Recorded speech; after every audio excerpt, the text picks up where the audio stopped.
Mahigit 100 pulis ang nasaktan nang magkagulo ang mga nagtipon sa mga lugar malapit sa Malacanang kahapon. Kabilang ang isang pulis na nakuhanan ng video habang kinukuyog, kaya nakakonfine ngayon sa ospital. Nakatutok si June Veneracion. Mga kabataan at pambabato sa transyon. Sa gitna ng kaguluhan kahapon sa Minjola sa Maynila, isang pulis ang nawala ng balanse habang nagkakatakbuhan. Sa video na kumakalat sa iba't ibang social media pages, makikitang pinagtulungan ng mga lalaking nakaitim ang nakabagsak na pulis. Siya si Patrolman Emerson Macasling, na nakakonfine ngayon sa PNP General Hospital dahil sa mga tamang inabot niya sa ulo. Ang alam ko pong nabubog sa akin, mga nasa 4 po. Ako po yung sa video na ginugulpe. Kaya di ko po alam nun na kung mabubuhay pa ako nun kasi talagang yung paningin ko po is blanco na po nun eh. Pinilit ko lang po talagang tumakbo para mabuhay po. Nasa PNP General Hospital din si Patrolman King Francis Luno dahil sa malalim na sugat sa braso matapos atakihin ng mga nanggulong lalaki.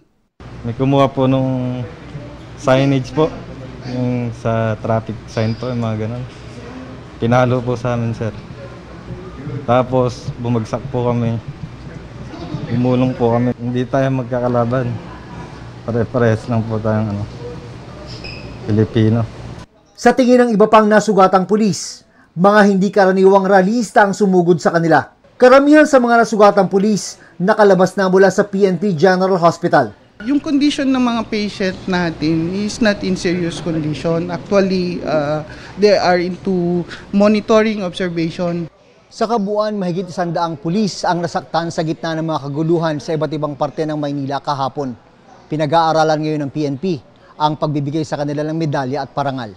Tingnan din po natin yung side ng mga nasugatan natin miyembro ng Philippine National Police. Hindi po ito commensurate kung sakasakali man doon sa mga injury na nakuha ng mga mismong protesters na sila mismo ang gumawa o nag-cause ng injury ng mga miyembro ng Philippine National Police. Sa tala ng PNP, mahigit 70 sibilyan na nasaktan sa sunod-sunod na gulo sa Maynila kahapon. The President's directive very explicitly stated that the PNP shall act with maximum tolerance.